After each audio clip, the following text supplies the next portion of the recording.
Assalamualaikum warahmatullahi wabarakatuh. Senang sekali kita bisa melanjutkan eh, perkuliahan kita pada hari ini. Dan pada hari ini kita akan membahas tentang suatu topik yang menarik, yaitu Pancasila sebagai ideologi negara. Nah, sebagaimana kita ketahui bahwa secara umum ideologi itu adalah suatu kumpulan gagasan, ide, ya, atau keyakinan serta kepercayaan yang bersifat sistematis yang memberikan arah dan menyangkut tingkah laku sekelompok manusia tertentu dalam berbagai bidang kehidupan seperti bidang politik, hukum, hankam, sosial budaya, dan bidang keagamaan. Nah, ideologi secara praktis juga diartikan sebagai sistem dasar seseorang tentang nilai-nilai dan tujuan-tujuan serta sarana-sarana pokok untuk mencapainya. Nah, jika diterapkan oleh negara, maka ideologi diartikan sebagai kesatuan gagasan-gagasan dasar yang disusun secara sistematis dan dianggap menyeluruh tentang manusia dan kehidupannya, baik sebagai individu, sosial, maupun dalam kehidupan bernegara. Nah, ideologi juga secara umum merupakan keseluruhan prinsip atau norma yang berlaku dalam suatu masyarakat yang meliputi berbagai aspek sebagai pedoman dasar dalam mengatur kehidupan berbangsa dan bernegara. Nah, untuk memperkuat pengertian dan definisi dari ideologi ini, maka kita akan coba mengambil beberapa pengertian tentang ideologi menurut para ahli tentunya, supaya kita mendapatkan pengertian dan definisi atau pemahaman tentang ideologi secara akademik tentunya. Nah, menurut W. White, ya, bahwa ideologi, ya, mengatakan bahwa ideologi itu adalah the sum of political ideas, of doctrines, of distinguishable class, of group, of people. Jadi ideologi ialah suatu cita-cita politik atau doktrin-doktrin negara, ya, dari suatu lapisan masyarakat atau sekelompok manusia yang dapat dibeda-bedakan. Nah, kemudian menurut Harold H. Titus,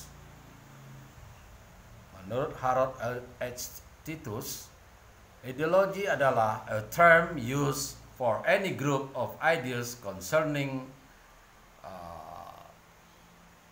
various political, economic issues and social philosophy, often applied to a systematic scheme of ideas held by group classes. Nah, jadi suatu istilah, ideologi adalah suatu istilah yang dipergunakan untuk sekelompok cita-cita mengenai berbagai macam masalah politik dan ekonomi serta filsafat sosial yang sering dilaksanakan bagi suatu rencana yang sistematik tentang cita-cita yang dijalankan oleh sekelompok atau lapisan masyarakat. Sedangkan menurut Destutt de Tracy, ya, Destutt de Tracy, ideologi adalah science of ideas atau ideologi dijabarkan sebagai sejumlah program yang diterapkan membawa perubahan lembaga dalam suatu masyarakat.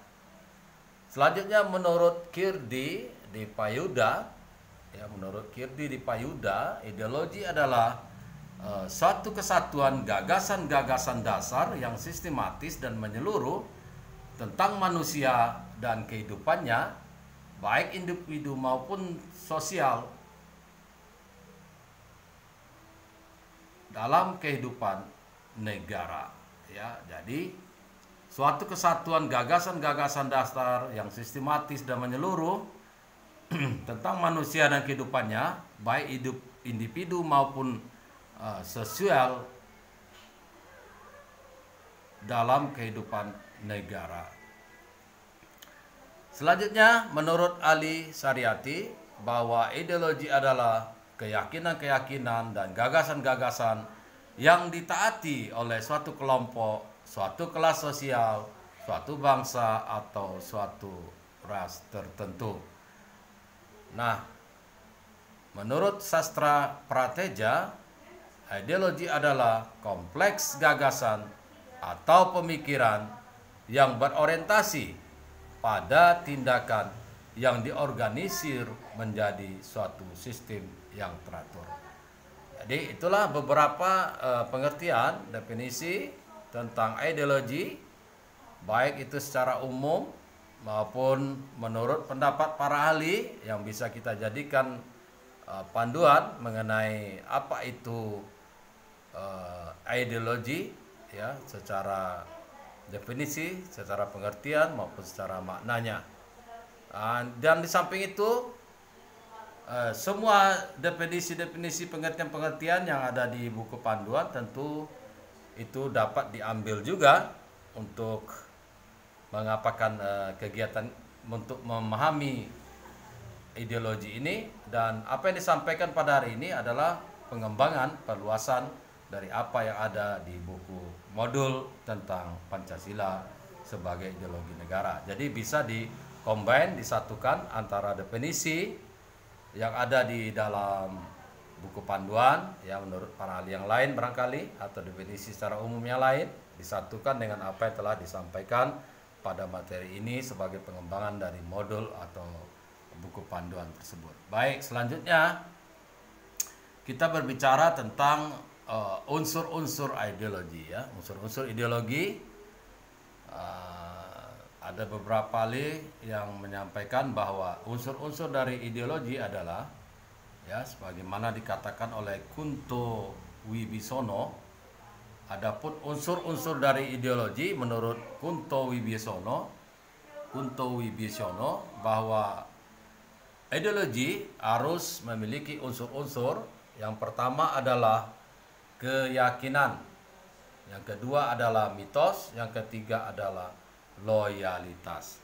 Apakah yang dimaksud dengan keyakinan, ya, unsur-unsur ideologi menurut Kunto Wibisono? Keyakinan adalah yaitu setiap ideologi selalu menunjukkan gagasan vital yang sudah diyakini kebenarannya untuk dijadikan dasar dan strategi bagi tercapainya tujuan yang telah ditentukan. Jadi unsur ideologi keyakinan adalah bahwa setiap ideologi selalu menunjukkan gagasan vital yang sudah diyakini kebenarannya untuk dijadikan dasar dan strategik bagi tercapainya tujuan yang telah ditentukan. Sedangkan unsur yang kedua menurut Kunto Wibisono adalah mitos, ya. Unsur ideologi kedua adalah mitos, yaitu konsep ideologi selalu memitoskan suatu ajaran yang secara optimal dan pasti yang menjamin tercapainya tujuan melalui cara-cara yang telah ditentukan. Jadi unsur yang kedua adalah mitos, yaitu konsep ideologi selalu memitoskan suatu ajaran yang secara optimal dan pasti yang menjamin tercapainya tujuan melalui cara-cara yang telah ditentukan. Adapun unsur yang ketiga yaitu loyalitas. Yang dimaksud dengan unsur loyalitas dari ideologi yaitu setiap ideologi menuntut keterlibatan optimal atas dasar loyalitas dari pendukungnya. Jadi tiga hal ini menurut Kunto Wibisono adalah unsur-unsur dari ideologi. Yang pertama keyakinan, yang kedua mitos, yang ketiga loyalitas. Baik, sekali lagi disampaikan bahwa yang dimaksud dengan keyakinan adalah yaitu setiap ideologi selalu menunjukkan gagasan vital yang sudah diyakini kebenarannya untuk dijadikan dasar dan strategik bagi tercapainya tujuan yang telah ditentukan. Sedangkan yang dimaksud dengan unsur mitos adalah yaitu konsep ideologi selalu memitoskan suatu ajaran yang secara optimal dan pasti yang menjamin tercapainya tujuan melalui cara-cara yang telah ditentukan. Yang ketiga, loyalitas, yaitu setiap ideologi menuntut keterlibatan optimal atas dasar loyalitas dari pendukungnya. Baik, next kita lihat pula apa unsur-unsur ideologi menurut ahli yang lain, yaitu Sastra Pateja. Menurut Sastra Pateja, unsur ideologi terdiri dari 3, yaitu yang pertama interpelasi, yang kedua preskripsi, dan yang ketiga adalah program aksi. Yang pertama yaitu interpretasi, yaitu adanya suatu penafsiran terhadap kenyataan dan realitas. Jadi unsur ideologi menurut Sastra Pateja yang pertama adalah interpretasi, yaitu adanya suatu penafsiran terhadap kenyataan dan realitas. Yang kedua yaitu preskripsi, yaitu setiap ideologi memuat seperangkat nilai-nilai atau suatu ketentuan moral. Kedua adalah preskripsi, yaitu setiap ideologi memuat seperangkat nilai atau suatu ketentuan moral. Yang ketiga adalah program aksi, yaitu ideologi memuat suatu orientasi pada tindakan. Nah, itulah unsur-unsur ideologi, tentunya bisa ditemukan di referensi yang lainnya, menurut ahli yang lainnya. Ini kita mengangkat dari Kunto Wibisono dan Sastra Pateja. Nah, selanjutnya apa fungsi daripada ideologi? Fungsi dari ideologi yang pertama adalah ideologi merupakan sekelompok cita-cita, ya. Jadi pertama, ideologi adalah sekelompok cita-cita mengenai berbagai macam masalah politik dan ekonomi serta filsafat sosial yang sering dilaksanakan bagi suatu rencana yang sistematis tentang cita-cita yang dijalankan oleh sekelompok atau lapisan masyarakat. Sedangkan fungsi yang kedua yaitu menemukan keyakinan atau kebenaran perjuangan kelompok atau kesatuan yang berpegang teguh pada ideologi. Nah, ideologi menjadi sumber inspirasi dan sumber cita-cita hidup bagi para warganya, khususnya para warganya yang masih muda. Jadi yang pertama adalah sekelompok cita-cita, ya. Yang kedua, menemukan keyakinan akan kebenaran perjuangan kelompok atau kesatuan yang berpegang teguh pada ideologi. Jadi ideologi adalah menjadi sumber inspirasi dan sumber cita-cita hidup bagi para warganya, terutama khususnya bagi warganya yang masih muda. Yang ketiga, ideologi fungsinya adalah sebagai pedoman, ya, artinya menjadi pola dan norma hidup sekaligus menjadi idea atau cita-cita. Nah, realisasi dari ide-ide dipandang sebagai kebesaran.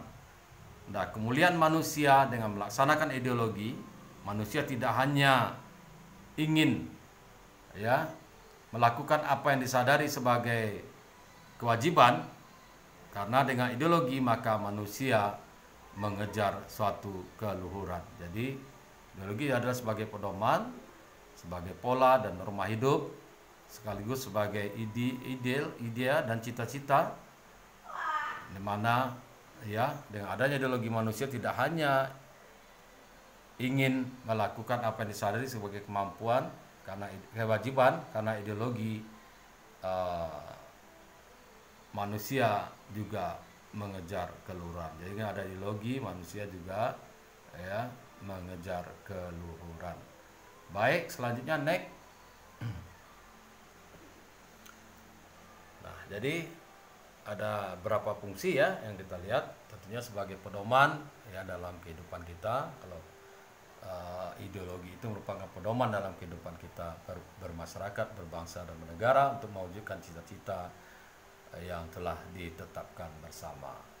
Next, kita akan melihat bagaimana dengan Pancasila, ya, sebagai ideologi. Nah, tadi itu secara umum kita sudah lihat apa fungsi ideologi. Sekarang apa fungsi Pancasila sebagai ideologi negara Indonesia. Nah, yang pertama, Pancasila sebagai ideologi berfungsi yaitu memperkokoh persatuan bangsa, karena bangsa Indonesia adalah bangsa yang majemuk atau pluralis. Nah, kemudian ya, jadi ideologi mampu memperkokoh persatuan bangsa karena bangsa Indonesia adalah bangsa yang majemuk atau pluralis. Yang kedua, next, yaitu mengarahkan bangsa Indonesia menuju tujuannya dan menggerakkan serta membimbing bangsa Indonesia dalam melaksanakan pembangunan. Adapun fungsi yang ketiga, Pancasila sebagai ideologi adalah memelihara dan mengembangkan identitas bangsa, ya, dan sebagai dorongan dalam pembentukan karakter bangsa berdasarkan Pancasila. Jadi Pancasila sebagai ideologi juga berfungsi memelihara dan mengembangkan identitas bangsa dan sebagai dorongan dalam pembentukan karakter bangsa berdasarkan Pancasila. Yang keempat, menjadi standar nilai dalam melakukan kritik mengenai keadaan bangsa dan negara. Nah, oleh karena itu maka Pancasila sebagai ideologi memiliki karakter utama sebagai ideologi nasional.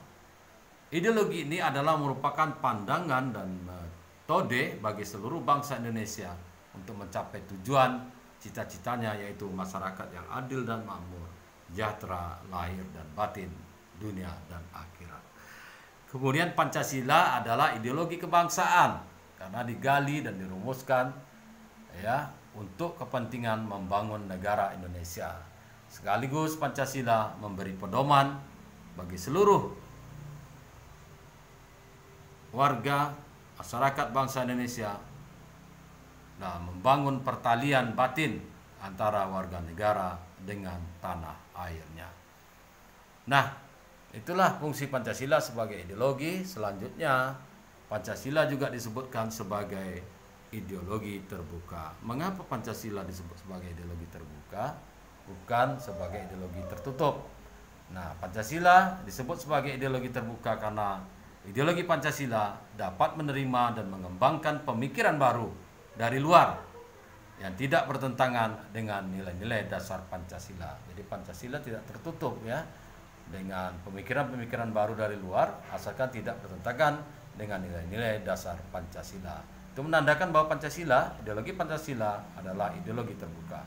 Yang kedua, ideologi Pancasila adalah ideologi yang demokratis, artinya bersedia membuka diri demi masuknya unsur-unsur dari luar untuk memperkaya nilai-nilai di dalam diri sendiri. Artinya tidak menutup diri ya. Adalah ideologi yang demokratis karena memberikan ruang ya masuknya unsur-unsur dari luar untuk memperkaya nilai-nilai yang ada di dalam ideologi bangsa Indonesia. Yang ketiga, dimensi yang dipandang ideologi terbuka ya. Dimensi yang dikandung oleh ideologi Pancasila sebagai ideologi terbuka karena mengutamakan idealitas, realitas, normalitas, dan fleksibilitas. Di mana kita ketahui bahwa Pancasila sebagai ideologi ya merupakan kandung cita-cita ideal, kemudian juga sesuai dengan kenyataan realitas dan sesuai dengan norma-norma dan juga fleksibel ya dalam mengikuti dinamika perkembangan zaman tentunya. Baik, yang keempat, Pancasila adalah ideologi yang tidak dimutlakkan, melainkan suatu sistem pemikiran yang terbuka ya. Artinya bukanlah ideologi yang sempit ya, yang didoktrin secara kaku atau dimutlakkan ya, melainkan suatu sistem pemikiran yang terbuka.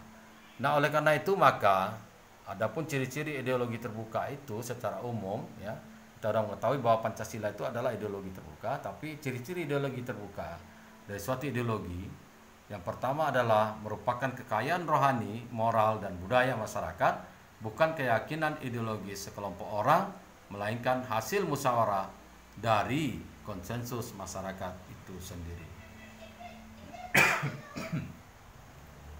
Yang kedua, tidak diciptakan oleh negara tetapi ditemukan dalam masyarakat sendiri, ya masuk ya seluruh rakyat dan bisa digali dan ditemukan dalam kehidupan mereka.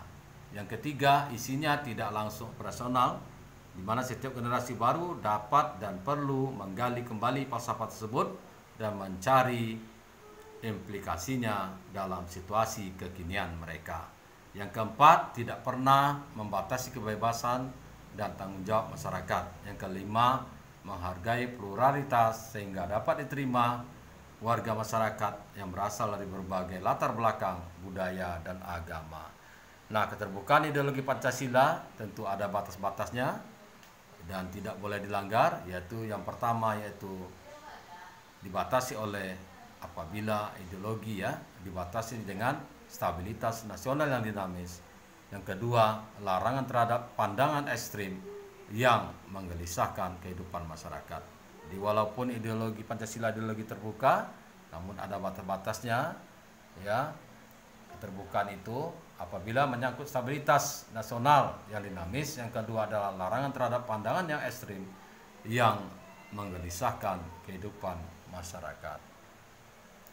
Baik, demikianlah kita berbicara hari ini tentang ideologi Pancasila atau ideologi secara umum, baik pengertian, baik unsur-unsur, baik fungsi, dan juga penjelasan mengenai Pancasila sebagai ideologi terbuka. Baik, sebagaimana biasanya setelah memahami materi ini untuk dapat dipahami, diulang kembali, dibaca, dilihat, didengar, ditonton, dan modul tetap menjadi pegangan.